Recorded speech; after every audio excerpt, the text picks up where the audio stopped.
For the past 2.5 years, we've been praying for a child to come into our lives. It's been very hard, but God has just continued to say, just wait and do you trust me? Sometimes it just feels like you're hitting a wall. It's hard. There was a time when me and my daughter were separated.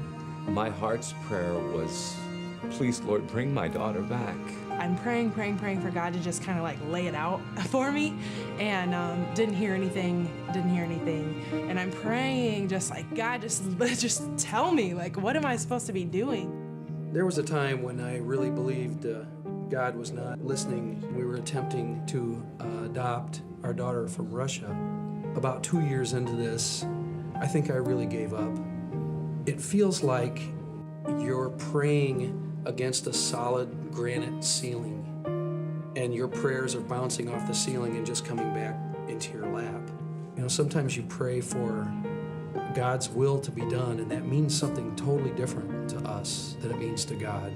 Do I stay here and, learn some more, stay away from my family, stay away from my friends? Do I go back home? And I'm asking God all these questions, and I just expected him to tell me like the whole piece, the whole puzzle.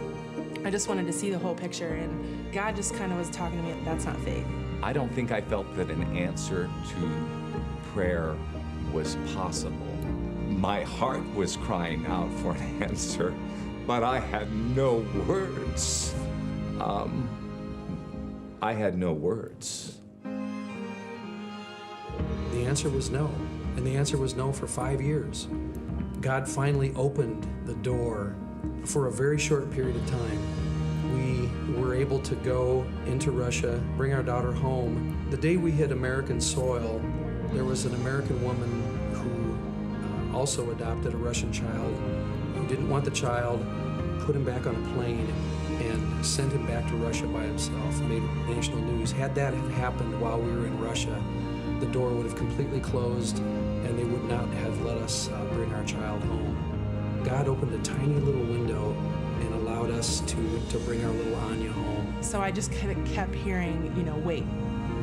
While I was praying and meditating on this, like, God would just say, just wait on me. And I'd be like, what am I supposed to do with that? So then I remember specifically one night, I'm actually listening to a song on the radio, and it just spoke to me, and I just sat in my car and prayed. And I was like, okay, God, I just completely surrender to you. I'm waiting. I want to wait on your timing. My prayers changed from me, like, I want this, to, okay, God, I want what you want. Finally, he was like, okay, it's time to go home. But it still wasn't like, okay, this is what you're gonna be doing. This is what I have set up for you and all this stuff. It was like, you're gonna go home, just get involved with youth ministry, and just keep trusting that I'm going to provide each step along the way. It's kind of like exercise. It's painful, it's tedious, but in the end, you look back and you see strength and growth and development that couldn't come any other way. There's this steady peace that's right alongside of it. Even though we don't know the answer, we know that there is an answer, and God is He's gonna take care of us.